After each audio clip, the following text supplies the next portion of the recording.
So COVID came and a lot of companies found themselves having to interview potential clients over video. My brother was a classic example. He had a video interview and started a new job role all during lockdown. And I'm sure this would have been a similar story for a lot of people across the globe. So I thought I'll do a revised version of a video that I had already done before, because I think now more than ever, I feel this information is relevant and can help you on your road to excellence. Hello, it's Antoinette, and today I'm going to shed some light on what you need to do when it comes to preparing for video or out of the office interviews like a lunch interview. Now, even before COVID, employers were looking at new and innovative ways of interviewing potential candidates.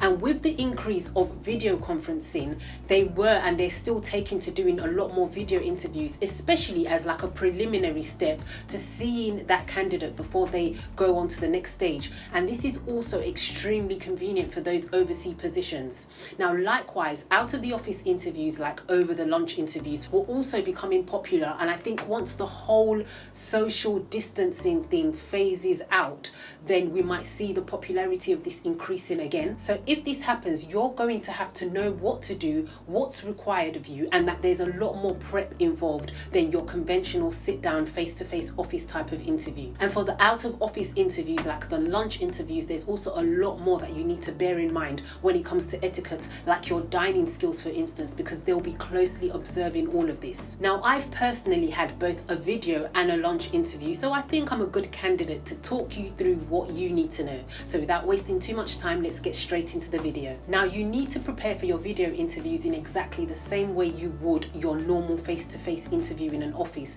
and this includes your dressing. You need to dress to impress. How you present yourself is still very important. And I know since COVID happened, a lot of things seem to be relaxed, but don't think just because you're having an interview from the comfort of your home that things should automatically be toned down, especially if the role that you're going for is a professional role. So if it's a corporate role that you're going for, you still need to be professional and you still need to dress smart. And don't cheat in that you dress the top half of your body and then forget about the bottom half, which the camera's not going to show. Because if for any reason you have to stand up during that interview, they may ask you to stand up. You may forget that you've got your pajamas bottoms on, an accident may occur, anything. If you need to get up, it might not read too well to those that are interviewing you. Not everybody might find the humor in it. And this also goes for video conferencing, like meetings over Zoom calls. Basically, know how formal your meeting is and dress accordingly. I've come across a number of articles where people were fired or even put on the hot seat for not being appropriately dressed in their virtual meetings.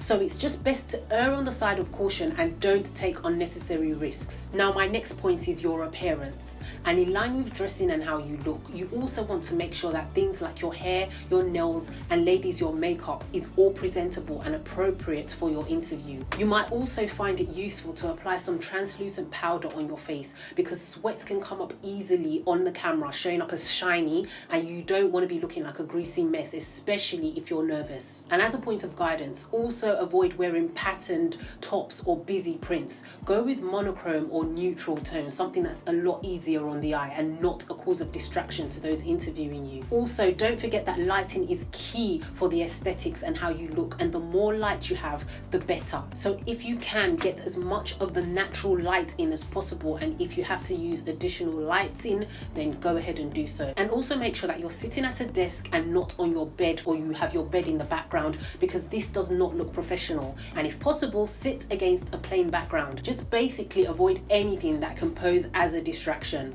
Your placement on the screen, how you position yourself, is also very important in how you look. You want to try and place yourself in the center of the screen, with your face being the main focal point. If you want a separate video on this, just comment below and we'll get onto it straight away. Now, your body language, which is your non-verbal communication, is also very important, because you need to know that what you do, how you present yourself, how you speak, your facial expressions, your posture, your positioning is speaking to them as much as your words are. And the next point is to find a quiet spot. Now, because you're most likely going to conduct this interview from the comfort of your home, it's very easy to overlook the things that can cause a distraction to the people on the other end. So please remember to silence things like your phone, switch off your telly, your radio, whatever it is that makes noise in the background, and tell the other people that live live with you, if you live with other people, that they need to be quiet and not disturb you during that interview. Having a good microphone is also for your benefit because you sound better, you're heard better, and the quality is a lot clearer for those on the receiving end. So just bear all these little things in mind when you're doing your prep. Now, my next point is to have water nearby because you never know if you're going to need it. You're going to be talking a lot, so you might need it if your throat gets dry. And it looks a lot more professional if you have your water or you're drinking your water out of a glass cup.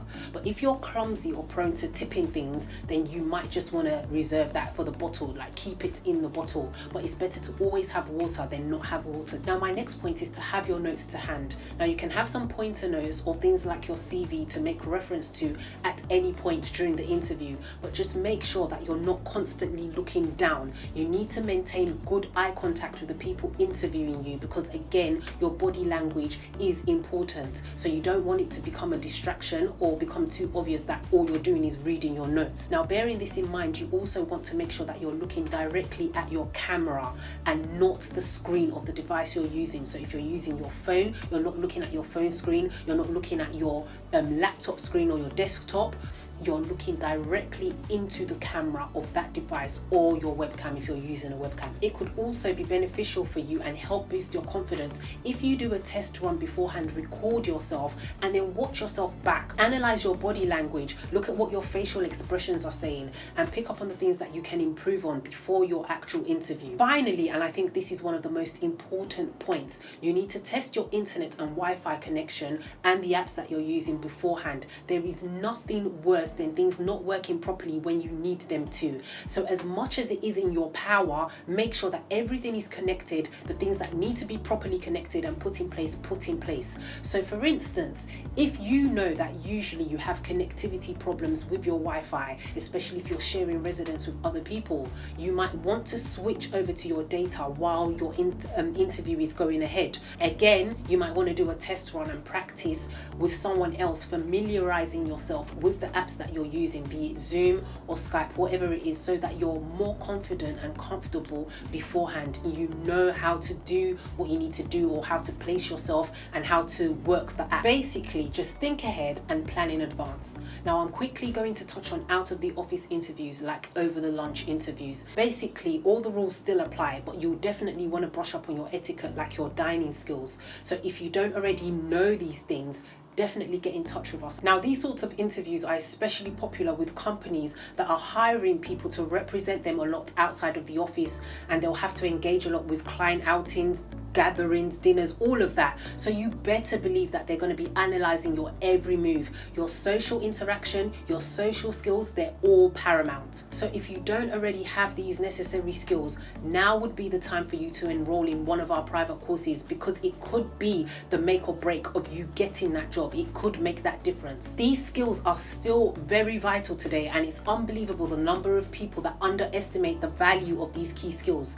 If you want to level up, be the best you can be, then you need to properly equip yourself with everything that's going to help you get to that next level and thrive in life. So your general etiquette is paramount for you to know, like opening doors, saying your pleases and thank yous, having courtesy for people around you, including the waiters. You may think these things are basic, but the potential employer is watching your every move. So the bottom line is you need to be very cautious, especially while dining, and avoid initiating things like ordering alcohol.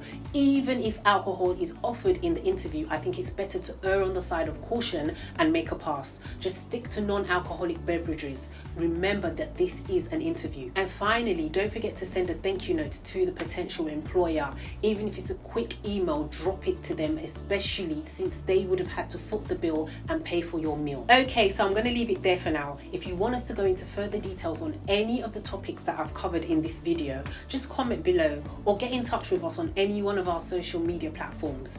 And don't forget to subscribe and hit the notification tab so that you're notified every time we put out a new video. And if you haven't joined our community of like-minded people, then what are you waiting for? Head over to our website once you finish watching this video.